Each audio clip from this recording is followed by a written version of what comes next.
Friends, क्या आपको पता है कि लंग की इन्फेक्शन से रिलेटेड ज़्यादातर बीमारियां हम केवल बलगम की जांच से, स्पुटम एग्जामिनेशन के माध्यम से पता कर सकते हैं कि ये किस वजह से निमोनिया हुआ है या किस वजह से इन्फेक्शन लंग में हो रहे हैं। तो ज़्यादातर बीमारियां बलगम की जांच से हम पता कर सकते हैं। मैं डॉक्टर नवीन अलावादी आज आपको मैं स्पुटम एग्जामिनेशन टेस्ट के बारे में बताऊँगा, यानी कि बलगम की जाँच। जनरली ये हम पेशेंट को खाली पेट देते हैं, एक कंटेनर पहले पेशेंट को दे देते हैं या सुबह सुबह लैब में आने को बोलते हैं और जनरली खाली पेट करने को बोलते हैं।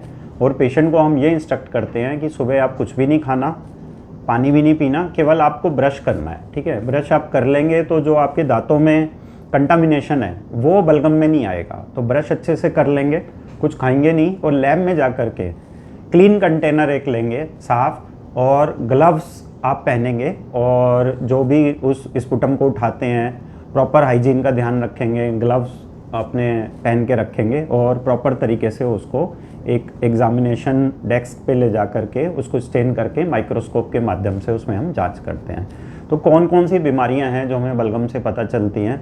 निमोनिया की, निमोनिया टीबी में भी हो सकता है, फंगस में वायरल हो सकता है, ठीक है, वायरल निमोनिया हो सकता है, ट्यूबरकुलर निमोनिया, बैक्टीरियल निमोनिया। तो ये हम जांचें कर सकते हैं। कैंसर की जांच स्पुटम में मेलिग्नेंट सेल की होती है, वो हम जांच कर सकते हैं। अब अगर बलगम में हम टीबी की जांच करें तो दो प्रकार के उसमें टेस्ट होते हैं। पहला होता है मोलिकुलर टेस्ट, जिनको हम रैपिड टेस्ट बोलते हैं, जो लगभग 90% तक उनकी सेंसिटिविटी स्पेसिटिविटी होती है, 100% एक्यूरेट नहीं होते और उनके रिजल्ट्स जल्दी आ जाते हैं। तो बलगम में टीबी के जो मोलिकुलर टेस्ट होते हैं उनमें होता है सीबी नेट, जो हम गवर्नमेंट फैसिलिटी में करते हैं उसको सीबी नेट बोलते हैं, प्राइवेट में करते हैं उसको हम जीन एक्सपर्ट फॉर एमटीबी बोलते हैं।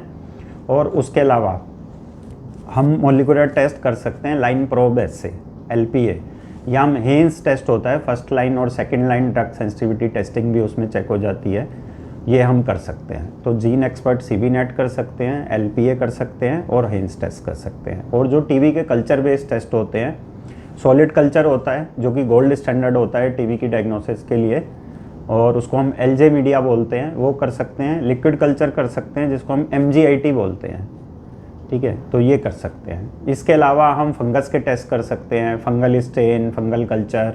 बैक्टीरिया के टेस्ट होते हैं, ग्राम स्टेन, एरोबिक कल्चर, ये हम कर सकते हैं। और कैंसर की सेल्स होती हैं, मेलिग्नेंट सेल, और वायरल के टेस्ट भी हम बलगम में कर सकते हैं।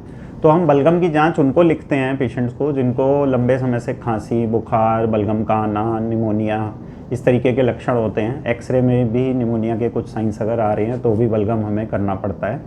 और पेशेंट को कुछ और यूनिक सिम्टम हो सकते हैं, जैसे कि वज़न में गिरावट है, भूख नहीं लग रही, काम करने का मन नहीं कर रहा। कई बार हम क्या करते हैं, पेशेंट कहते हैं कि बलगम बिल्कुल नहीं आता, लेकिन हम एक्सरे कराते हैं तो पैच आ जाता है। सीटी स्कैन करते हैं तो सीटी स्कैन में भी पैच आता है और बलगम बिल्कुल नहीं आ रहा। तो ऐसी कंडीशन में फिर हमें बलगम निकालने के लिए अंदर से ब्रोंकोस्कोपी टेस्ट होता है, वो भी करना पड़ता है। तो इसमें हमारा जो सैंपल होता है स्पुटम का, हम पेशेंट को बोलते हैं कि डीप कफ करके, डीप अंदर से, और गाढ़ा बलगम जितना हो सके, जितना अंदर से आए उतना अच्छा बलगम ये रहता है। तो बलगम में हमारे जो कफ टप मटेरियल होता है उसमें म्यूकस भी होता है और कुछ अदर मटेरियल्स होते हैं वो भी मिले होते हैं।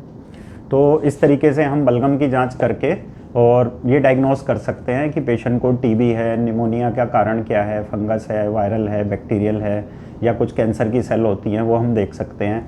या अस्थमा सीओपीडी के पेशेंट होते हैं जिनको एक्जिसर्बेशन होता है इन्फेक्शन की वजह से, और पेशेंट थोड़े से क्रिटिकल होते हैं, आईसीयू वार्ड में होते हैं, उनका भी हम बलगम टेस्ट करके मालूम करते हैं कि कौन से बैक्टीरिया की वजह से सीओपीडी अस्थमा का एक्जिसर्बेशन हुआ है या कोई लंग इन्फेक्शन हुआ है। तो फ्रेंड्स, आज मैंने आपको बताया स्पुटम एग्जामिनेशन टेस्ट की क्या सिग्निफिकेंस है रेस्पिरेटरी मेडिसिन में।